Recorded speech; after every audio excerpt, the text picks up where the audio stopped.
प्रिय विद्यार्थियों, इस चैप्टर का हमारा जो लास्ट टॉपिक है वो है ठोसों में विद्युत गुण। यानी कि जो विद्युत धारा प्रवाहित होती है उसके आधार पर ठोस कितने प्रकार के होते हैं। तो जो विद्युत धारा के प्रवाह के आधार पर हमारे जो ठोस होते हैं वो 3 प्रकार के होते हैं। एक होता है चालक, दूसरे अचालक और तीसरा होता है अर्धचालक। और जो ये अर्धचालक वाला टॉपिक है ये आपका बहुत इम्पोर्टेंट टॉपिक है।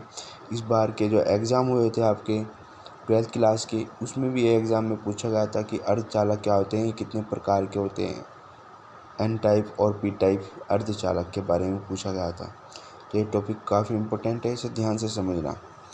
चालक वही आपने पता है कि जिसमें विद्युत धारा का प्रवाह या वे पदार्थ जिनमें विद्युत धारा का प्रवाह होता हो और उनमें प्रतिरोध यानी कि विद्युत का जो प्रतिरोध होता है वो बहुत कम हो, वो क्या कहलाते हैं, आपके चालक पदार्थ कहलाते हैं। जितनी भी आपकी धातुएं हैं, जो मेटल होते हैं आपके, वे सब आपके क्या होते हैं, चालक पदार्थ होते हैं। जैसे sodium, magnesium, copper, silver, gold, platinum इत्यादि। फिर होते हैं अचालक। चालक और अचालक की परिभाषा इतनी इम्पोर्टेंट नहीं है, तो हमें नॉर्मल समझना है कि होते क्या है। अचालक वे होते हैं जिनमें विद्युत का प्रवाह नहीं होता हो, अर्थात जिनकी विद्युत का प्रतिरोध जिनमें अधिक हो, वे क्या कहलाते हैं, आपके अचालक। जैसे लकड़ी, कॉपर, रबड़, सल्फर इत्यादि।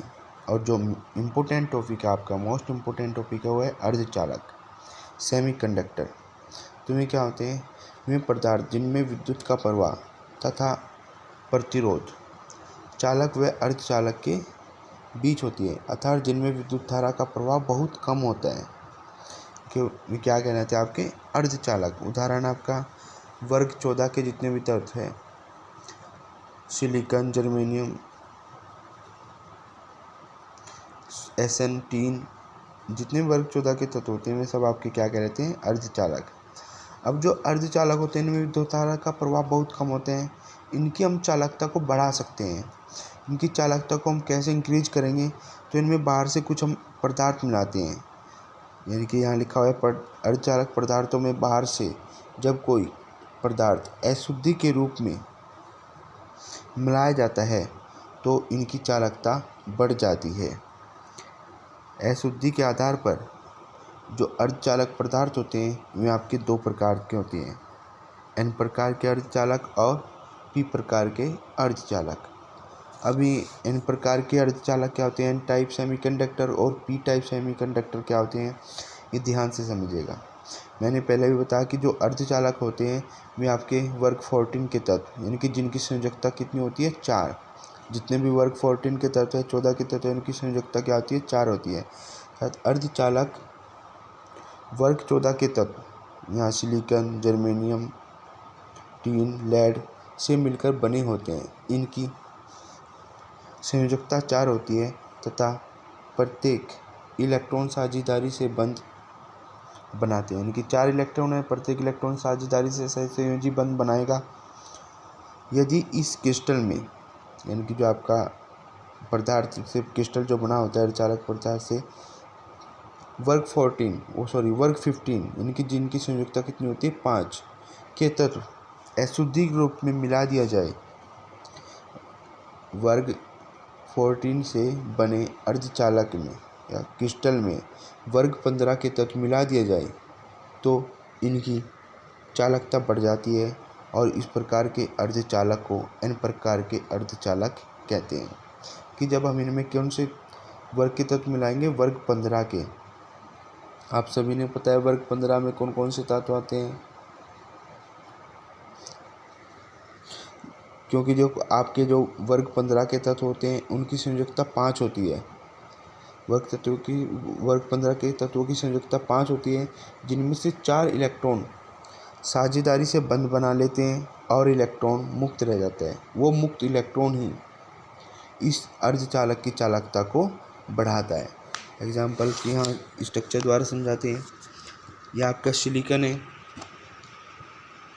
जिसकी बाह्यतम कोश में 4 इलेक्ट्रॉन है, तो उसके 4 इलेक्ट्रॉन ही दिखाए। ऐसे इसके 4 इलेक्ट्रॉन, इसके भी 4 इलेक्ट्रॉन, इसके भी 4 इलेक्ट्रॉन।